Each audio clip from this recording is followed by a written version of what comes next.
এবং এই যে গণধর্ষণ মামলা, তাতে বিশেষ সরকারি আইনজীবী নিয়োগ করা হয়েছে বিভাস চট্টোপাধ্যায়। তাকে বিশেষ সরকারি আইনজীবী হিসেবে বা স্পেশাল পিপি হিসেবে কলকাতা পুলিশ নিয়োগ করেছে। সাম্প্রতিক অতীতে একাধিক গুরুত্বপূর্ণ মামলায় বিশেষ সরকারি আইনজীবী হিসেবে তার সাফল্য রয়েছে। বিভাস চট্টোপাধ্যায় কসবা ল কলেজের প্রাক্তনী।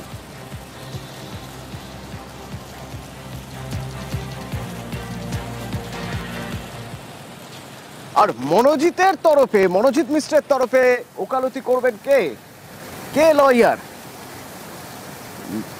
আলিপুর আদালতে মনোজিতের বান্ধবীকে দেখা গিয়েছিল। তাহলে আদালতে মনোজিতের হয়ে ওকালতি করবেন মনোজিতের বান্ধবী? সওয়াল জবাবের পর দেখা গেল গতকাল বান্ধবীর চোখে জল।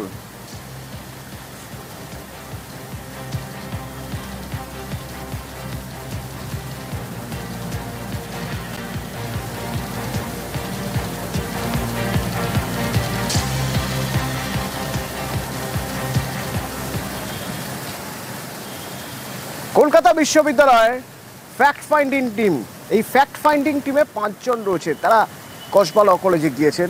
তো আমার সঙ্গে সুদীপ্ত রয়েছে, সরাসরি কথা বলবো একবার। সুদীপ্ত, প্রথমত জানতে চাইবো যে স্পেশাল ইনভেস্টিগেশন টিম করে তদন্ত করা হচ্ছে, কলকাতা বিশ্ববিদ্যালয় এই ফ্যাক্ট ফাইন্ডিং টিম তৈরি করেছে, মানে নিঃসন্দেহে এই ফ্যাক্ট ফাইন্ডিং টিমের রিপোর্টের উপর বিচার করে কোনো সিদ্ধান্ত নেওয়া হবে। তো এই টিমে যারা রয়েছেন তারা ঠিক কি করবেন বা কিভাবে তারা এগোচ্ছেন?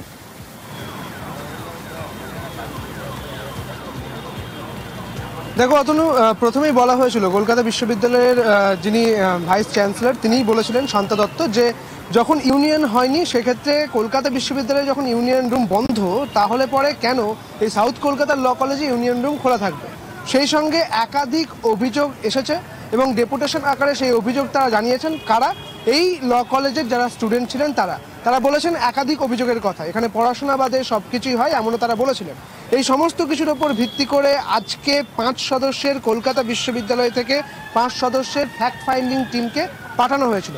এই মুহূর্তে 3 জন তারা কিন্তু বেরিয়ে গিয়েছেন, এখনো পর্যন্ত 2 জন রয়েছেন যারা পুলিশের সঙ্গে কথা বলছেন। এই মুহূর্তে এই ল কলেজের যে পুলিশের নিরাপত্তা রয়েছে, সেই নিরাপত্তা যেমন ছিল এখনও রয়েছে, তাদের সঙ্গে 2 জন কথা বলছেন।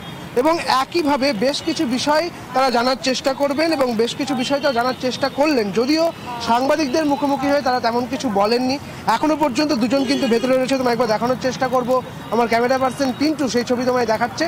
এবং তারা যে মূল বিষয়গুলি, যে এখানে ঠিক কিভাবে পড়াশোনা চলতো, এখানে কেন ইউনিয়ন রুম খোলা থাকতো, এখানে যে পড়াশোনা চলতো না বাদবাকি সবই চলতো, এবং সেই সমস্ত বিষয়গুলো জানার চেষ্টা করলেন। কারণ এখানে ভাইস প্রিন্সিপাল, অর্থাৎ এই সাউথ কলকাতার যে ল কলেজ, সেই কলেজের ভাইস প্রিন্সিপাল নয়না চট্টোপাধ্যায় তিনি কিন্তু এসেছিলেন আজকে, এবং তার কাছে এই বিষয়গুলো জানার চেষ্টা করা হয়েছে বলেই জানা যাচ্ছে সূত্র মারফত।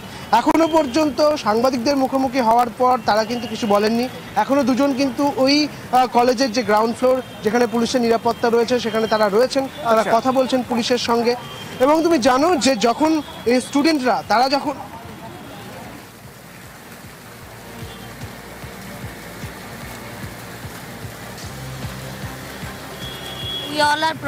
আমাদের ডাকা হয়েছে, আমরা অনির্দিষ্টকালের জন্য একটা কলেজ বন্ধ রয়েছে, তো ছাত্রীরা বলছেন যে তাদের সামনেই পরীক্ষা রয়েছে। ম্যাডাম, আমরা ছাত্রছাত্রীদের সাথে ছিলাম, আছি, থাকবো, যারা সত্যিই পড়াশোনা করতে চায়। ভাইস প্রিন্সিপালের সঙ্গে আপনাদের কথা হয়েছে? হ্যাঁ হয়েছে, ডাক এলে আমরা ভেতরে ঢুকবো।